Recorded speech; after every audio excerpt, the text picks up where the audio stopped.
Si Tatay Digong, ang pinaka-idol sa aming lahat. Gusto ko sana sabihin ako pero hindi. Tuwing ini-introduce niya si Rodante Marcoleta, mas mahaba, mas malalim, pero hindi po ako naiinggit. Nakikita ko po kung bakit niya laging idinidiin na kailangan natin si Rodante Marcoleta. Hindi po ito dahil politika. Ito po ay ito po ay dahil ang mga taong nasa kapangyarihan ay dapat kasing tuwid ni Marcoleta. Kapag naglalagay po kayo ng mga tao na baluktot, ito ang nangyayari sa bayan natin. Kung meron po sa inyo nagalit kay Digong at sa palagay nyo dapat siya ikulong, litisin po natin sa ating bayan. Kung nandyan si Marcoleta, pwede siyang nagsisigaw sana. Kung may kapangyarihan siya, pwede niya sanang tinutulan yung kidnapping o yung rendition kay Tatay Digong.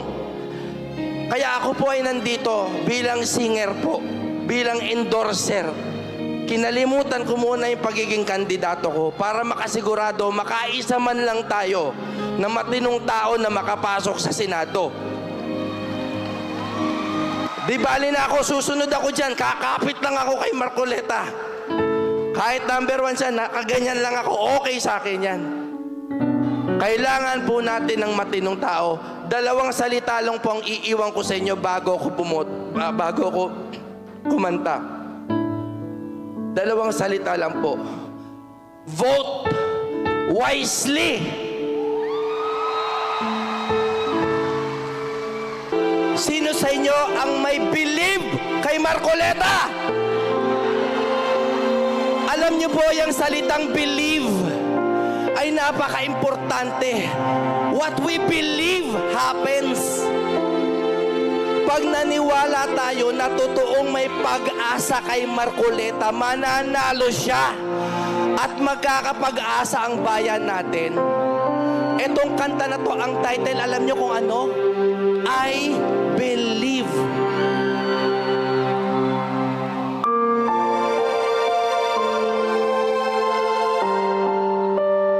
Hindi lang po ito tungkol sa pag-ibig.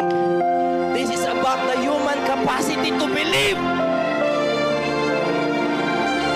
Maniwala pa tayo na hindi tapos ang laban, hindi tapos ang laban.